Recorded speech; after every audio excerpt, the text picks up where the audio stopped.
ರಾಶಿ ಕನ್ಯಾ ರಾಶಿಗೆ ಬರೋದಾದ್ರೆ ಕನ್ಯಾ ರಾಶಿಯ ವಿಚಾರಕ್ಕೆ ಬಂದಾಗ ನಾವು ಅಗೈನ್ 3 ಕಾರ್ಡ್ಗಳನ್ನು ತೆಗೆಯೋಣ. ಓಕೆ, ಕನ್ಯಾ ರಾಶಿಯವರ ಆರೋಗ್ಯ, ಹಣಕಾಸು ಹಾಗೆ ರಿಲೇಶನ್ಶಿಪ್. ಆರೋಗ್ಯ,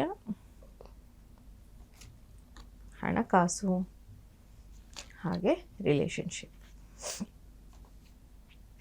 ಆರೋಗ್ಯದ ವಿಚಾರ ಈ ಸರಿ ಪರವಾಗಿಲ್ಲ, ಏನು ಮೇಜರ್ ಇಶ್ಯೂಸ್ ಅಂತ ಇಲ್ಲ. ಸ್ವಲ್ಪ ನೀವೇ ಮೈಂಡ್ಸೆಟ್ ಸ್ವಲ್ಪ ಡ್ಯುಯಲ್ ಮೈಂಡೆಡ್ ಆಗಿರುತ್ತೆ. ಯಾವಾಗಲೂ ಅಷ್ಟೇ ನಿಮಗೆ ಒಂದು ಸೆಲ್ಫ್ ಡೌಟ್, ಈ ಸರಿ ನಾನು ಹೆಂಗಿರ್ಬೋದು, ಇವಾಗ ನನಗೆ ಏನಾದ್ರು ಪ್ರಾಬ್ಲಮ್ ಆಗುತ್ತಾ ಅಂತ ನೀವು ಮೈಂಡಲ್ಲಿ ಯೋಚನೆ ಮಾಡ್ತಾ ಇರ್ತೀರ ಅನ್ಕೊಳ್ಳಿ, ಅದಾಗೋದಕ್ಕೆ ಚಾನ್ಸ್ ಇರುತ್ತೆ.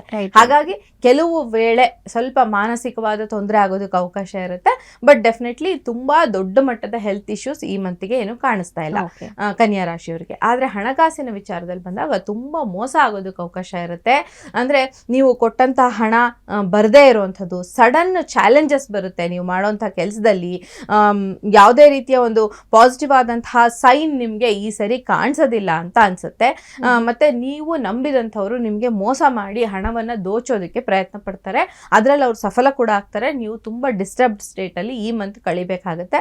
ದ ಟವರ್ ಅನ್ನೋಂಥ ಕಾರ್ಡ್ ಬಂದಿದೆ. ಸೊ ಹಾಗಾಗಿ ಹಣಕಾಸಿನ ವಿಚಾರದಲ್ಲಿ ತುಂಬಾ ಕೇರ್ಫುಲ್ ಆಗಿ ಕನ್ಯಾ ರಾಶಿಯವರು ವ್ಯವಹಾರ ಮಾಡಬೇಕಾಗುತ್ತೆ.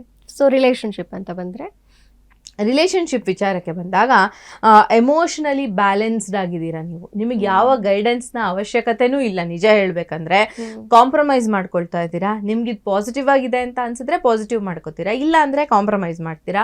ಡಿಪ್ಲೊಮ್ಯಾಟಿಕ್ ಆಗಿರೋಕೆ ಗೊತ್ತಿದೆ ನಿಮಗೆ.